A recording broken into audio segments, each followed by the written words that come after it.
जय श्री कृष्णा। दोस्तों एक समय की बात है। एक हाथी मृत्यु के पश्चात यमलोक पहुंचा।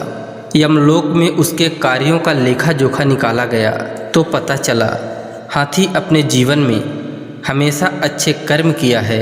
तब यमराज हाथी से कहते हैं, हे हाथी, तुमने अपने जीवन में काफ़ी अच्छे कर्म किए हो, इसीलिए मैं तुमसे बहुत प्रसन्न हूँ।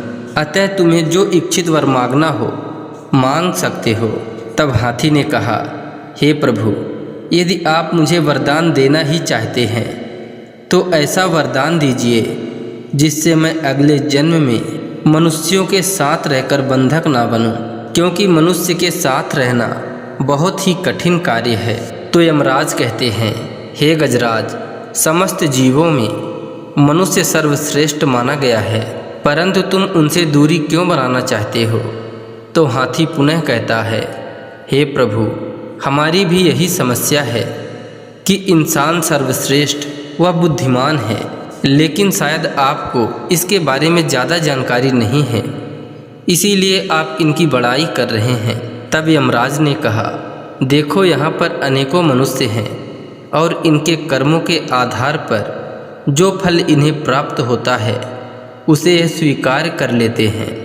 तो हाथी कहता है, हे प्रभु, लगता है जीवित मनुष्यों के चक्कर में आप कभी नहीं पड़े हो। यहाँ तो सभी मनुष्यों की मृत आत्माएं हैं। अगर किसी जिंदा मनुष्य का सामना पड़ेगा तो आपको सारी बातें समझ में आ जाएंगी। तब यमराज कहते हैं, चलो ठीक है, मैं तुम्हारी बातों का जांच करने के लिए तुम्हारे ही मालिक को जिंदा मंगवाता हूँ, और अगर तुम्हारी बात सत्य होती है तो मैं तुम्हारे कहे अनुसार ही कार्य करूँगा, लेकिन अगर तुम्हारी बात असत्य होती है तो तुम्हें पुनः उसी मालिक के यहाँ भेज दिया जाएगा। हाथी भी यमराज की शर्त से सहमत हो जाता है और यमराज भी जीवित मनुष्य से मिलने के लिए उत्सुक हो उठते हैं। यमराज अपने दूतों को आदेश देते हैं कि जाओ और हाथी के मालिक को जीवित हमारे सामने लेकर आओ। यमराज की आज्ञा पाकर 4 यमदूत हाथी के मालिक को लेने के लिए पृथ्वी लोक आते हैं, परंतु उनके सामने एक बहुत बड़ी समस्या इस बात की आ गई कि आखिर जीवित मनुष्य को यहाँ से कैसे ले जाएं।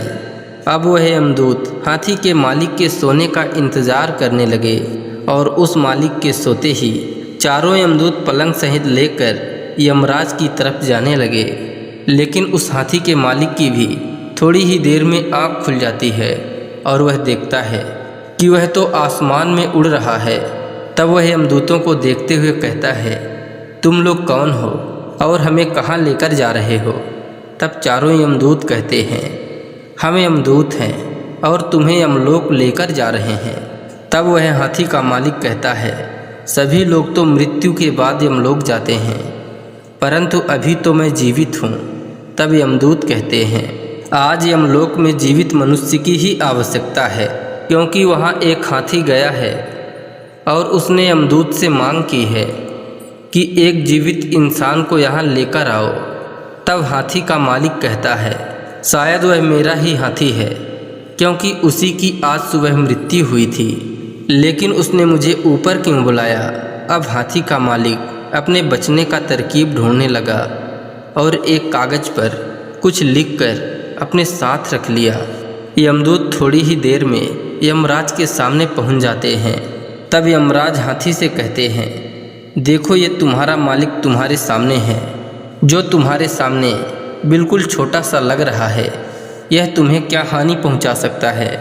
तब हाथी कहता है, थोड़ा सा और इंतज़ार करिए प्रभु, थोड़ी ही देर में सब मालूम हो जाएगा। अब यमराज उस हाथी के मालिक को अपने पास बुलाते हैं।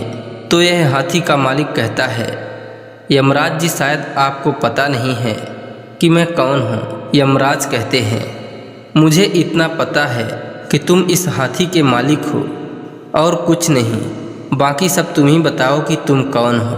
तब वह हाथी का मालिक एक कागज़ निकालकर यमराज को देता है और कहता है, इस कागज़ में सब कुछ लिखा है, आप स्वयं ही पढ़कर देख लीजिए कि आखिर मैं कौन हूँ। यमराज उस कागज को खोलते ही हैरान हो गए और स्वयं उस सिंहासन से उठकर उस हाथी के मालिक को अपने सिंहासन पर बिठा देते हैं। तब हाथी का मालिक कहता है, आज से आपका यमलोक में शासन खत्म हुआ, क्योंकि आज से मैं यहाँ का महाराज हूँ और मेरे ही कहने पर सबको कार्य करना होगा। तब हाथी कहता है, देखिए प्रभु, आगे और भी बहुत कुछ होना बाकी है। वह हाथी का मालिक यमलोक का राजा बनते ही यह घोषणा करता है कि आज से स्वर्ग और नरक का झंझट खत्म होगा, सभी लोग स्वर्ग जाएंगे। अब जब भी किसी की मृत्यु होती तो वह सीधा स्वर्ग लोक जाता। अब वह हाथी का मालिक यह भी सोचता कि जिस दिन हमारी सच्चाई सामने आएगी हम मारे जाएंगे, इसीलिए वह दान पुण्य का काम भी शुरू कर दिया, सभी लोगों का सजा भी माफ़ कर दिया। यह देखकर हाथी अपने मालिक से कहता है, आप तो मृत्यु लोक में हमारे मालिक थे ही, परंतु यहाँ के मालिक कैसे बने? तब उस हाथी के मालिक ने कहा, मेरे पास एक कागज़ था जिसमें हमने लिखा था कि यमदूतों के साथ जो व्यक्ति आ रहा है उसे यमराज का सिंहासन दे देना, और नीचे भगवान विष्णु के हस्ताक्षर कर दिए थे। कई दिनों बीत गए, स्वर्ग में लोग बढ़ते जा रहे थे, नरक का द्वार बंद था और देखते ही देखते कुछ ही दिनों में यह बात संपूर्ण देवलोक में फैल गई कि लगता है नरक लोक का अस्तित्व खत्म हो चुका है। उधर भगवान विष्णु भी सोच में पड़ गए कि आखिर यमलोक में ऐसा कौन आ गया है जिसने हमारे बनाए हुए नियमों को भंग कर दिया है।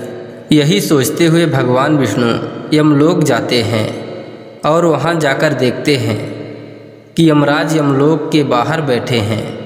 तब यमराज से भगवान विष्णु पूछते हैं कि तुम बाहर क्यों बैठे हो? तो यमराज कहते हैं, आपने ही तो एक इंसान को हमारे पद पर नियुक्त करके भेजा है। और सारी घटना का वर्णन यमराज विष्णु जी से कहते हैं। तब भगवान विष्णु उस व्यक्ति के पास पहुंचते हैं तो वह व्यक्ति राज सिंहासन से उठकर भगवान विष्णु को प्रणाम करता है और कहता है, हे प्रभु, मैं आपके आगमन का ही इंतजार कर रहा था, मेरा जीवन धन्य हुआ। यह सुनकर भगवान विष्णु मुस्कुराने लगते हैं और यमराज से कहते हैं, हे यमराज, अब ऐसी गलती दोबारा मत करना, क्योंकि संपूर्ण जगत में इंसानों से बुद्धिमान कोई नहीं होता। यमराज अब हाथी से भी शर्त हार चुके थे, तो उन्होंने हाथी से कहा कि तुम जो चाहो वह वर मांग सकते हो। तो हाथी ने कहा, हे प्रभु, हमें भी अगले जन्म में इंसान का शरीर प्राप्त हो, यही कामना करता हूँ।